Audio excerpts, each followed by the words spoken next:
नमस्ते दोस्तों, अगर आपने अभी तक मेरे चैनल को सब्सक्राइब नहीं किया है तो सब्सक्राइब करें और हर अपडेट की जानकारी पाने के लिए बेल आइकन दबाएं।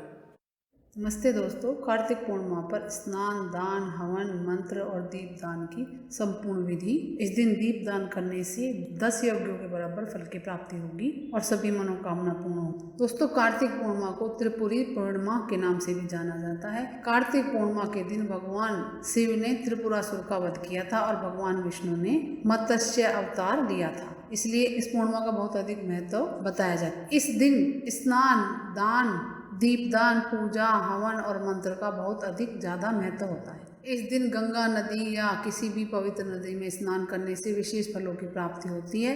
कार्तिक पूर्णिमा पर स्नान, दान, हवन, मंत्र और दीपदान की संपूर्ण विधि जानकर आप भी मोक्ष की प्राप्ति कर सकते हैं। कार्तिक पूर्णिमा के दिन किए गए शुभ कार्य मृत्यु के बाद पुण्य फल के रूप में प्राप्त होते हैं। तो दोस्तों, आइए जानते हैं कार्तिक पूर्णिमा पर स्नान, दान, यज्ञ, हवन, मंत्र और दीपदान की संपूर्ण विधि।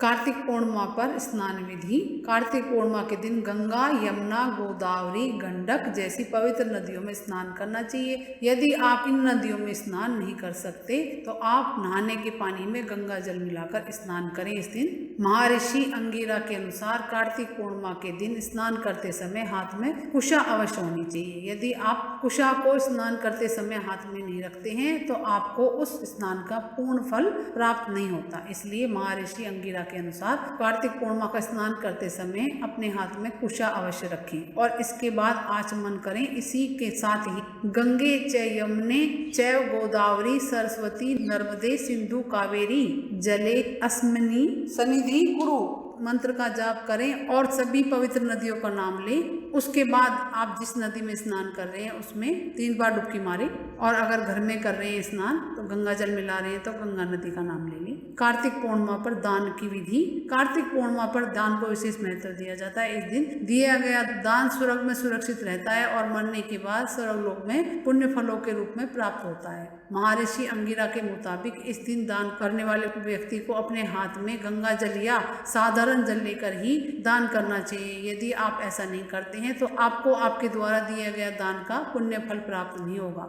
इसलिए आपको इस दिन हाथ में जल लेकर कुछ दान जरूर करना चाहिए। इस दिन आपको किसी निर्धन व्यक्ति और ब्राह्मण को दान करना चाहिए। इसके अलावा यदि आप इस दिन गाय का दान कर सकें तो आपको इसका काफी लाभ प्राप्त होगा अगर आपकी श्रद्धा हो तो। यदि आप ऐसा नहीं कर सकते तो कार्तिक पूर्णिमा के दिन किसी गाय को भोजन अवश्य कराएं और इस दिन बहन भांजे को भी वस्त्र पहनाए जाते हैं। हो सके तो बहन भांजे को, बुआ को वस्त्र जरूर पहनाएं इस दिन और कुछ दान भी अवश्य दें, क्योंकि इस दिन किया गया दान का पुण्य फल न केवल आपको बल्कि आपके पूर्वजों को भी प्राप्त होता है। कार्तिक पूर्णिमा के दिन दीपदान की विधि।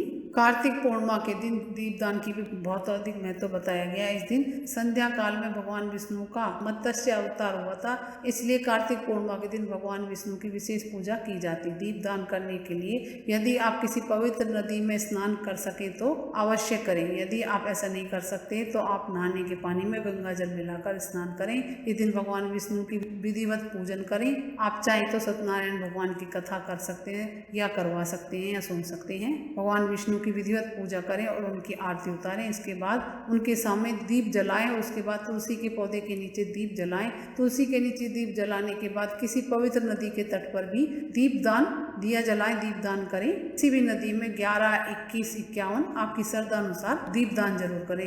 यदि ऐसा नहीं कर सकते तो आप अपने घर में जहाँ पर पानी रखते हो वहाँ पर एक दीप अवश्य जलाएं और भगवान के मंदिर आपके पास हो उसमें भी दीपदान करके आए इस दिन, क्योंकि देवताओं की दिवाली है। देवता पृथ्वी पर उतरते हैं तो उनका आशीर्वाद प्राप्त करने के लिए इस दिन मंदिर में दीपदान अवश्य करें। पीपल के वृक्ष के नीचे भी दीपदान करें, क्योंकि पीपल में सभी देवी देवता रहते हैं। क्योंकि शास्त्रों के अनुसार इस दिन दीपदान करने से 10 यज्ञों के बराबर फल की प्राप्ति होती है।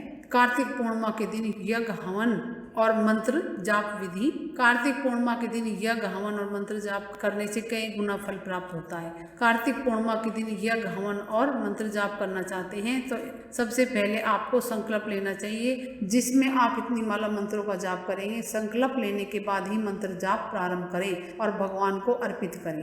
इस दिन जो भी करें पूरे विधि विधान के साथ करें और इसके बाद भगवान से क्षमा याचना करें। अगर आप चाहें तो आप अपने घर में यज्ञ हवन कर सकते हैं या पंडित जी से भी करवा सकते हैं। और इसके बाद क्षमा याचना करें तो आपको अपने यज्ञ हवन और मंत्रों का पूर्ण फल प्राप्त होगा। इसलिए इस दिन यज्ञ हवन और मंत्र जाप अवश्य करें अपनी श्रद्धा अनुसार। और कुछ पूछना है दोस्तों कमेंट्स करके पूछे। मेरे चैनल को लाइक करें, सब्सक्राइब करें, शेयर करें। नमस्ते दोस्तों।